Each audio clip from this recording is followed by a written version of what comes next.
कठिनाइयां कम करने के लिए टीडीएस और टीडीएस को तर्कसंगत बनाना। मैं टीडीएस की दरों और सीमाओं की संख्याओं को उसे युक्ति संगत बनाने का प्रस्ताव करती हूँ। इसके अलावा बेहतर स्पष्टता और एकरूपता के लिए टीडीएस हेतु राशि की सीमा बढ़ाई जा रही है। वरिष्ठ नागरिकों के लिए ब्याज दर पर कटौती की सीमा 50,000 से दोगुनी बढ़ाकर 1 लाख की जा रही है।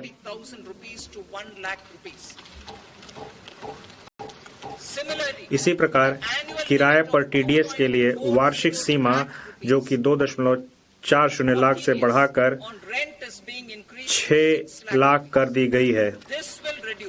इससे टीडीएस देयता वाले लेन देनों की संख्या में भारी कमी आएगी और भुगतान पाने वाले छोटे करदाता लाभान्वित होंगे। भारतीय रिजर्व बैंक की उदारीकृत धन संप्रेषण स्कीम के अंतर्गत धन संप्रेषणों पर टीसीएस की सीमा को 7 लाख से बढ़ाकर 10 लाख कर दिया गया है। मैं शिक्षा प्रयोजनों के लिए उन धन संप्रेषणों पर टीसीएस को हटाने का प्रस्ताव भी करती हूं, जहां ऐसे धन संप्रेषण निर्दिष्ट वित्तीय संस्था से लिए गए ऋण से हों। माल बिक्री से जुड़े हुए किसी भी लेन देन पर टीडीएस और टीसीएस दोनों लागू किए जा रहे हैं। अनुपालन से जुड़ी हुई कठिनाइयों से बचने के लिए मैं टीसीएस को हटाने का प्रस्ताव करती हूं। मैं यह भी प्रस्ताव करती हूं कि अब उच्च टीडीएस कटौती के प्रावधान केवल गैर पैन मामलों पर ही लागू होंगे।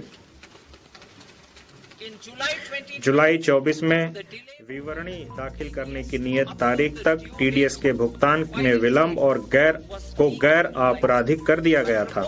मैं टीसीएस प्रावधानों के लिए भी इसी छूट का प्रावधान करने का प्रस्ताव करती हूं।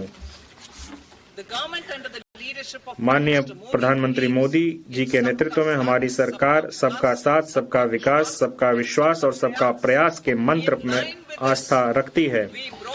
इसी के अनुरूप हम उन करदाताओं द्वारा स्वैच्छिक अनुपालन किए वर्ष 2022 में विवरणी को अद्यतन करने की सुविधा लेकर आए, जिन्होंने सही आय की सूचना देने में चूक की हो।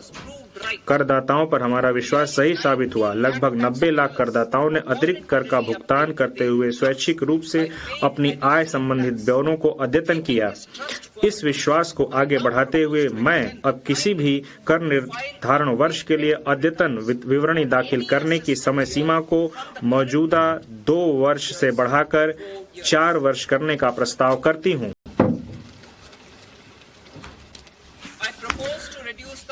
मैं छोटे धर्मार्थ न्यास संस्थानों की पंजीकरण की अवधि को बढ़ाकर 5 वर्ष से 10 वर्ष करके ऐसी संस्थाओं के अनुपालन संबंधी बोझ को कम करने का प्रस्ताव करती हूँ। यह भी प्रस्ताव किया जाता है कि धर्मार्थ संस्थाओं द्वारा अपूर्ण आवेदनों को दाखिल किए जाने जैसी छोटी चूक के अत्यधिक गंभीर परिणाम न हों। वर्तमान में करदाता कतिपय शर्तों को पूरा करके ही अपने स्वामित्व वाली संपत्तियों के लिए 0 वार्षिक मूल्य का दावा कर सकते हैं।